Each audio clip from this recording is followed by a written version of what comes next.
Hi und herzlich willkommen zu diesem neuen YouTube-Video von uns. Heute soll sich alles rund um das Thema Hundebox drehen und das ist ja auch ein sehr umstrittenes Thema. Deswegen wollen wir heute mal mit euch unsere Erfahrungen zu diesem Thema teilen und hoffen, es gefällt euch. Also viel Spaß bei diesem Video. Beginnen wir mal damit, wie wir angefangen haben, die Hundebox in unseren Hundealltag zu integrieren. Und das hat eigentlich schon angefangen, bevor wir Bea bekommen haben. Wir haben nämlich natürlich uns ausreichend vorher informiert, recherchiert, vor allem was so Themen wie Stubenreinheit angeht, aber auch wie wir Bea einfach ein sicheres Zuhause schaffen können und wie wir sie einfach als Welpen gut eingewöhnen können. Und da sind wir immer wieder auf die Hundebox gestoßen, die ja ganz viele Verwendungsmöglichkeiten bietet. Und deswegen haben wir uns dann nach langer Recherche für die Hundebox entschieden. Zum einen zum Thema Stubenreinheit und auch aber zum anderen um das Thema sich zu Hause fühlen, immer einen sicheren Ort dabei zu haben, zu fördern. Wie wir das gemacht haben, das klären wir jetzt. Fangen wir mal an mit der Anschaffung einer Hundebox. Da haben wir auch ganz schön lange gebraucht, weil wir ganz lange überlegt haben, ob eine Faltbox für uns das Richtige ist. Die sieht dann ungefähr so aus. Oder so eine Hardcover-Box, die man sogar im Flugzeug verwenden dürfte, die sieht so aus. Und wir haben uns dann als erstes für diese harte Box entschieden, die man eben theoretisch auch im Flugzeug verwenden könnte, weil wir keinen Kofferraum in unserem Auto haben. Das heißt, wir mussten natürlich auch daran denken, wie wir Bea im Auto sichern.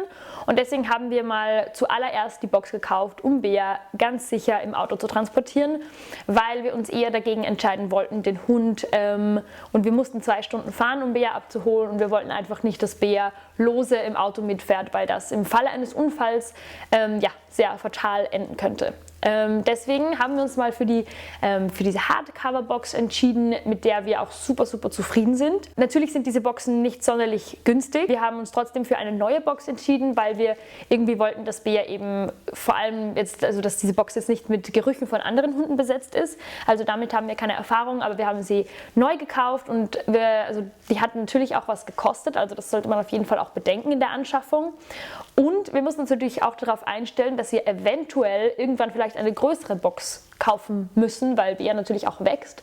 Und ja, es hat sich tatsächlich herausgestellt, dass wir keine größere Box kaufen mussten und wir haben einfach direkt eine Größe größer gewählt und fürs Autofahren reicht das vollkommen nach wie vor und Bea kann da sich gut drin bewegen, sie kann sitzen und der Hund sollte, glaube ich, aufrecht, also stehen können in der Box und sich quasi bewegen können und einmal quasi um die eigene Achse drehen können. Also da gibt es so Richtlinien, lasst euch da einfach beraten, um auch die richtige Größe für euren Hund zu finden. Genau.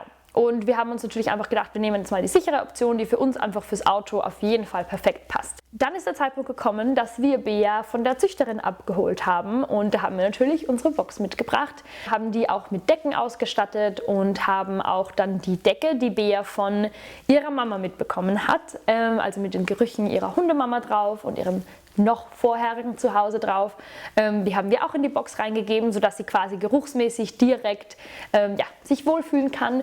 Und so sind wir dann mit dem kleinen Beagle-Welpen nach Hause gefahren. Wir sind dann einmal kurz stehen geblieben und haben eine Pipi-Pause gemacht. Ansonsten aber war Bea mit der Box auch schon gut vertraut, denn als sie mit der Züchterin zum Tierarzt und so gefahren sind, waren sie auch in so einer Box. Das heißt, sie konnte sich einfach sofort wohlfühlen, weil sie das auch schon kannte, das Autofahren mit der Box.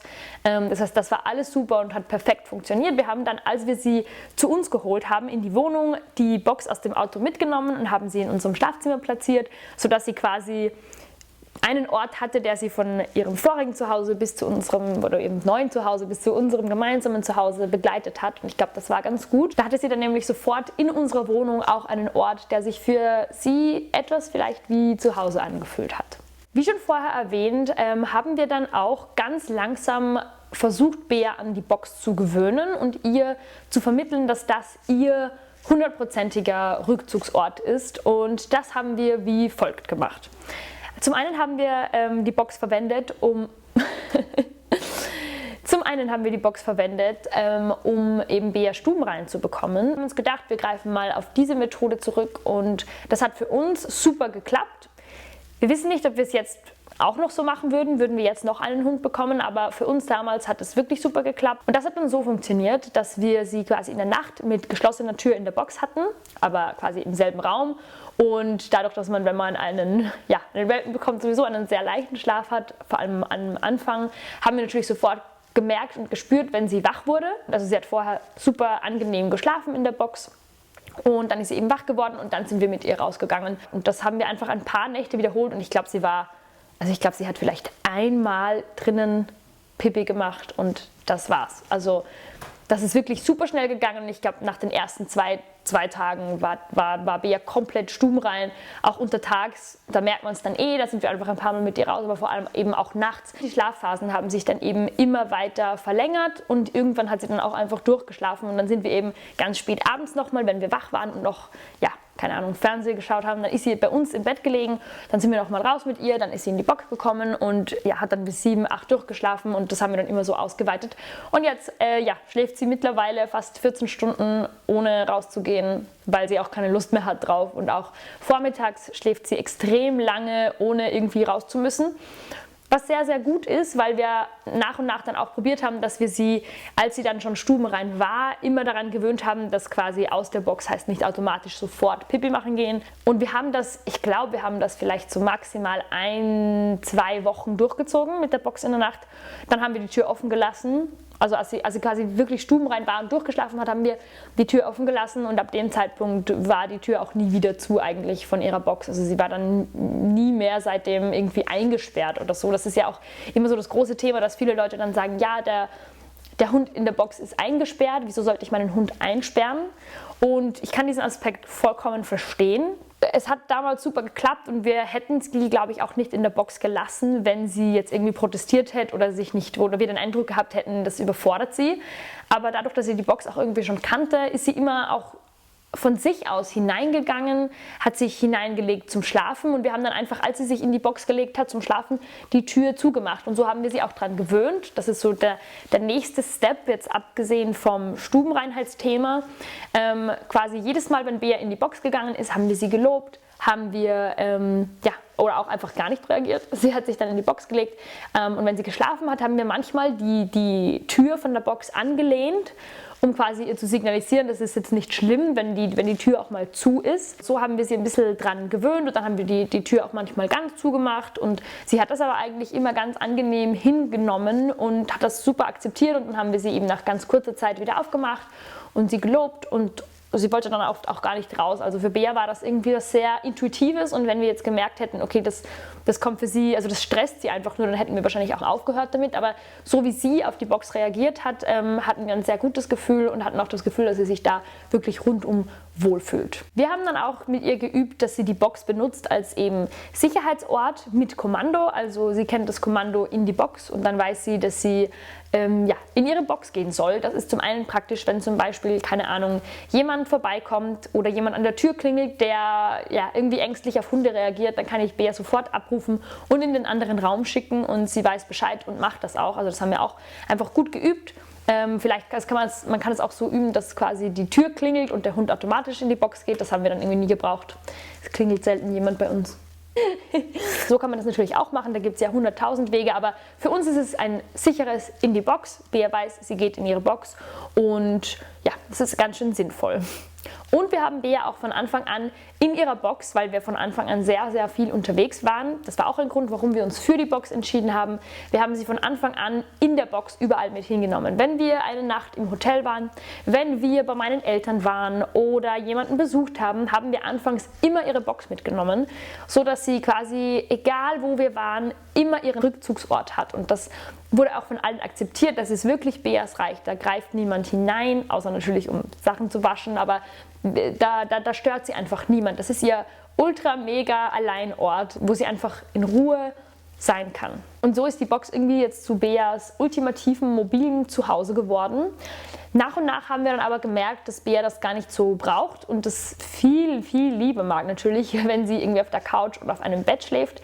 Aber nach wie vor, wenn wir wo sind, wo sie vielleicht nicht auf der Couch oder nicht auf dem Bett schlafen darf, dann nehmen wir einfach ihre Box mit und sie hat trotzdem ihren sicheren Ort, an dem sie gerne schläft und sich ausruhen kann. Wie die jetzige Situation mit Hundebox bei uns aussieht, ist folgendes. Wir haben diese Hartschalenbox, die wir von Anfang an gekauft haben, im Auto, also die bleibt auch bei uns im Auto. Das ist quasi unsere Hunde-Autobox einfach. Und wir haben sie auch überall mit, wenn wir sie spontan mal brauchen sollten irgendwo, aber sie ist grundsätzlich fix im Auto. Dann haben wir noch eine zweite Faltbox gekauft, weil das dann ein bisschen mühsam war, weil diese Hartschalenbox kann man eben nicht zusammenlegen. Die muss man immer so hin und her tragen. Das ist ganz schön anstrengend, vor allem auch für mich. Und deswegen haben wir dann noch eine zusätzliche Faltbox gekauft, die man zusammenlegen kann in einer Tasche und dann easy womit hinnehmen kann. Das ist super cool. Und die haben wir jetzt zu Hause stehen. Also neben unserem Bett steht Beas Faltbox. Und in der schläft sie tatsächlich auch ganz gerne. Manchmal mag sie es einfach, sich da zurückzuziehen oder auch in der Nacht, wenn wir sie irgendwie runterschicken, wenn es einfach zu wenig Platz ist, weil sie ja sehr gern direkt bei uns schläft und manchmal braucht man einfach selber ein bisschen Freiheit.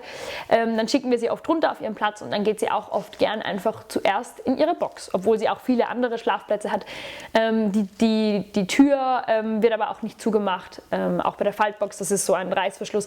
Das verwenden wir jetzt eigentlich gar nicht mehr. Das war wirklich nur so die ersten 2 Wochen, wo wir eben das genau befolgt haben, was wir im Internet gesehen haben.